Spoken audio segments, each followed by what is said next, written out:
Bismillahirrahmanirrahim. Assalamualaikum warahmatullahi wabarakatuh. Innal hamdalillah nahmaduhu wa nasta'inuhu wa nastahdi bihi wa nastaghfiruh. Wa na'udzu billahi min shururi anfusina min sayyiati a'malina may yahdihillahu fala mudilla lahu wa man yudlil fala hadiya lahu. Asyhadu an la ilaha illallah wa asyhadu anna Muhammadan 'abduhu wa rasuluh. Allahumma salli wa sallim ala Sayyidina Muhammad wa ala alihi wa ashabihi wa tabi'in wa man tabi'ahum bi ihsanin ila yaumiddin. A'udzu billahi minasyaitonir rajim. Ya ayyuhalladzina amanu taqullaha haqqa tuqatih wa la tamutunna illa wa antum muslimun. Amma ba'd. Yang berusaha Tuan Haji Ahmad Nazri Muhammad Yusof selaku penerbit rancangan tafsir Al-Quran dan seterusnya, sidang pendengar yang dirahmati Allah Subhanahu wa taala. Alhamdulillah, pertamanya malah kita bersama-sama merafakkan setinggi kesyukuran kehadrat Allah Subhanahu wa taala di atas segala nikmat, kurniaan dan rezekinya yang tidak ternilai. Selawat dan salam ke atas junjungan besar Nabi Muhammad sallallahu alaihi wasallam, ahli keluarga baginda dan para sahabatnya yang tercinta.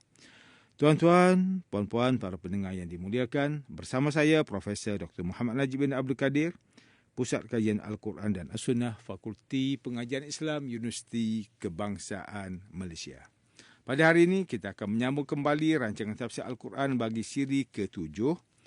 InsyaAllah pada kali ini kita akan membincangkan mengenai pentafsiran ayat ke-7 dan ke-8 surah Yusuf.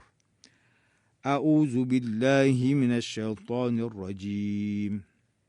Bismillahirrahmanirrahim. Laqad kana fi Yusuf wa ikhwatihi ayatul lis-sa'ilin. إذ قالوا ليوسف وأخوه أحب إلى أبينا منا ونحن أصبة إن أبانا لفي ضلال مبين. Demi sesungguhnya kisah Nabi Yusuf dan saudara-saudaranya itu mengandungi beberapa pengajaran bagi orang yang bertanya tentang hal mereka untuk mengambil iktibar. Kisah itu bermula ketika saudara-saudara Yusuf berkata sesama sendiri, sesungguhnya Yusuf dan adiknya lebih disayangi oleh bapa kita daripada kita. Padahal kita ini satu kumpulan yang ramai dan berguna. Sesungguhnya bapa kita adalah dalam keadaan tidak adil yang nyata. Sidang pendengar yang dirahmati Allah, Profesor Dr. Muhammad Quraish Shihab melalui kitabnya Tafsir Al-Misbah menyatakan bahawa Allah Subhanahu wa taala telah bersumpah mengenai tanda-tanda kekuasaan Allah Subhanahu wa taala melalui kisah Nabi Yusuf AS dan saudara-saudara baginda untuk memberi pengajaran kepada semua manusia termasuk kaum muslimin dan kepada mereka yang tidak beriman kepada Allah Subhanahu wa taala. Salah seorang daripada 10 orang adik-beradik yang berlainan ibu dengan Nabi Yusuf AS telah mengatakan bahawa Nabi Yusuf AS dan saudara kandung baginda Bunyamin lebih disayangi oleh Nabi Yaqub AS, sedangkan bagi mereka itu lebih kuat kerana mereka merupakan suatu kelompok yang kuat. Mereka saling menyokong sesama mereka dan menyokong ibu bapa mereka.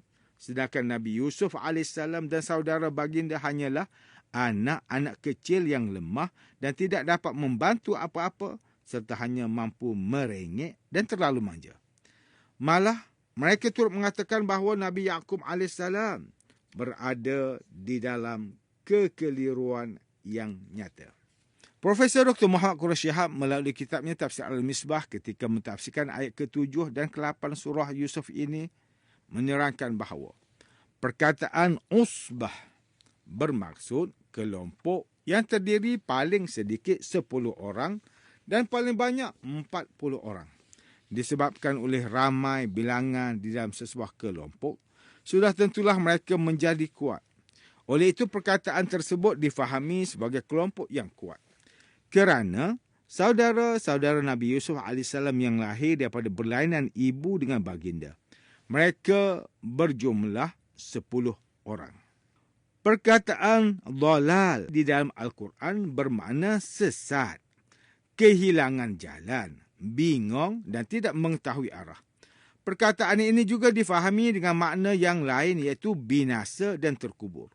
Selain itu, perkataan ini juga dapat difahami sebagai sesat daripada jalan kebenaran. Pelbagai makna yang dapat difahami ini dapat disimpulkan bahawa perkataan ini memberi makna sebagai segala kegiatan yang tidak membawa ke arah kebenaran. Sidang pendengar yang dimuliakan, Profesor Dr. Tengku Muhammad Hasbi As-Siddiqui menerusi kitabnya Tafsir An-Nur mentafsirkan ayat ke-7 dan 8 surah Yusuf ini dengan menyatakan bahawa ayat ini menjelaskan mengenai kisah Nabi Yusuf AS dan saudara-saudara baginda yang mempunyai pertalian sebapa dengan baginda. Allah Subhanahu Wa Taala telah menunjukkan beberapa tanda atau dalil bagi kekuasaan Allah Subhanahu Wa Taala yang mengandungi pelbagai hikmah serta pelajaran bagi mereka yang ingin mengetahui hakikat Allah Subhanahu Wa Taala dan segala isyarat-isyaratnya. Namun hanya sesiapa yang memahami segala ayat-ayat tersebut sahaja yang boleh mengambil segala faedah yang telah diberikan itu. Antara tanda-tanda kebesaran Allah Subhanahu Wa Taala yang telah ditunjukkan di dalam kisah hidup Nabi Yusuf AS adalah kisah bagaimana Nabi Yusuf AS berjaya menjawat jawatan tertinggi di Mesir. Pada awalnya, saudara-saudara baginda telah merasa dengki kepada baginda kerana baginda lebih disayangi oleh bapanya Nabi Yaqub AS. Lalu mereka telah melempar Nabi Yusuf AS ke dalam telaga. Setelah itu Nabi Yusuf AS telah dijumpai oleh Raja Mesir dan baginda mengakui bahawa Nabi Yusuf AS seorang yang mempunyai firasat yang tepat dan boleh dipercaya. Serta Nabi Yusuf AS telah diserahkan urusan perbendaharaan Raja Mesir. Nabi Yusuf AS yang bekerja di kediaman Raja telah digoda oleh isteri Raja, sedangkan baginda langsung tidak bersalah dan dituduh menggoda isteri Raja. Sehingga Nabi Yusuf AS dipenjarakan di istana. Kemudian, Nabi Yusuf AS dikenali oleh para pelayan Raja dengan kepandaiannya dalam mentafsir mimpi. Namun kepandaian baginda ini tidak diketahui oleh ramai orang. Kepandaian Nabi Yusuf AS dalam menafsir mimpi telah diketahui oleh Raja, hingga Raja juga meminta khidmat Nabi Yusuf untuk menafsirkan mimpi untuknya. Selain itu, Raja tersebut beriman dengan Nabi Yusuf AS serta menjadikan Nabi Yusuf AS sebagai penguasa di negeri tersebut. Walaupun Nabi Yusuf AS telah berjaya dan hidup di dalam kemewahan, baginda tidak lupa akan keluarganya yang susah dan miskin. Malah membawa semua ahli keluarga serta saudara-saudara baginda untuk turut merasai kemewahan daripada hidup mereka sebelum ini yang miskin dan sentiasa berada di dalam kelaparan. Ketika Nabi Yusuf AS masih kecil, baginda dicemburui oleh saudara-saudara baginda yang berlainan ibu kerana mereka mengatakan bahawa Nabi Yaqub AS lebih menyayangi Nabi Yusuf AS dan saudara kandung baginda Bunyamin berbanding mereka. Mereka juga mengatakan bahawa Nabi Yaqub AS turut melebihkan kedua-dua saudara tersebut, sedangkan bagi mereka hanya sedikit manfaat yang boleh diperolehi oleh Nabi Yaqub AS daripada Nabi Yusuf AS dan saudara kandung baginda Bunyamin, kerana kedua-duanya masih kecil dan mereka lah yang lebih kuat jika terdapat apa-apa yang diperlukan oleh ibu bapa mereka, seperti rezeki, perlindungan ataupun penjagaan. Saudara-saudara berlainan ibu dengan Nabi Yusuf AS turut mengatakan bahawa ibu bapa mereka benar-benar keliru kerana lebih mengutamakan Nabi Yusuf AS dan juga saudara kandung baginda Bunyamin. Mereka juga menyangka bahawa ibu bapa mereka lebih menyayangi Nabi Yusuf AS dan Bunyamin disebabkan oleh ilmu kedua-duanya itu. Sudah tentu, jangkaan mereka tidak tepat kerana Nabi Yusuf AS dan juga saudara kandung baginda Bunyamin lebih disayangi oleh Nabi Yaqub AS kerana mereka berdua itu masih kanak-kanak ketika ibu mereka wafat. Malah Nabi Yaqub AS mempunyai harapan yang besar kepada Nabi Yusuf AS berdasarkan mimpi Nabi Yusuf AS sendiri. Manakala Ustaz Haji Muhammad Sa'id Umar melalui kitabnya Tafsir Nurul Ihsan mentafsirkan ayat ke-7 dan 8 surah Yusuf ini dengan menyatakan bahawa mengenai saudara-saudara Nabi Yusuf AS, Nabi Yusuf AS mempunyai saudara seramai 12 orang termasuk baginda. 6 saudara baginda merupakan anak-anak bagi ibu tirinya yang mula-mula dinikahi ayah Nabi Yusuf AS. Kemudian meninggal dunia dan seterusnya Nabi Yaqub AS berkahwin dengan ibu bagi Nabi Yusuf AS dan saudara kandung baginda Bunyamin. Manakala saudara baginda 4 orang lagi merupakan anak yang telah dilahirkan oleh gundik. 10 orang saudara Nabi Yusuf AS telah menuduh bahawa ayah mereka iaitu Nabi Yaqub AS telah berada di dalam kesilapan kerana melebih-lebihkan Nabi Yusuf AS dan saudara kandung baginda Bunyamin daripada bilangan mereka yang ramai itu. Setelah mereka mengetahui mengenai mimpi Nabi Yusuf AS, mereka merancanakan untuk membuat zalim terhadap baginda. Tuan-tuan dan puan-puan yang dirahmati Allah, demikianlah tafsir bagi ayat ke-7 dan 8 surah Yusuf menurut pentafsiran oleh para ulama. Ayat ini mengisahkan mengenai ujian hidup Nabi Yusuf AS yang telah bermula sejak baginda kecil hingga baginda membesar menjadi dewasa.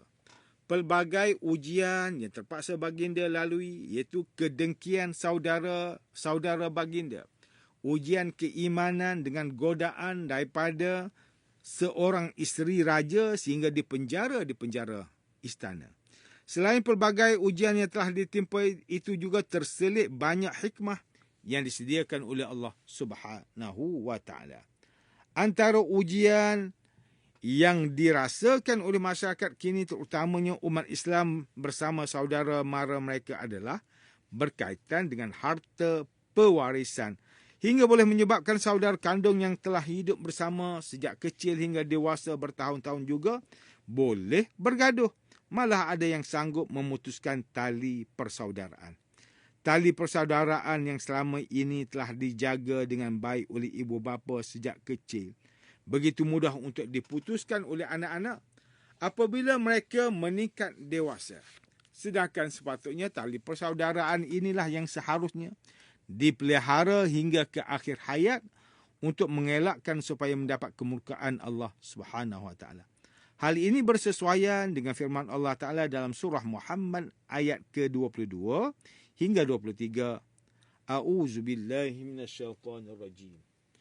Fahal asaitum in tawallaitum an tufsidu fil ardi wa tuqatti'u arhamakum. Ulaika alladhina la'anahumullahu fa'asammahum wa a'ma absarahum.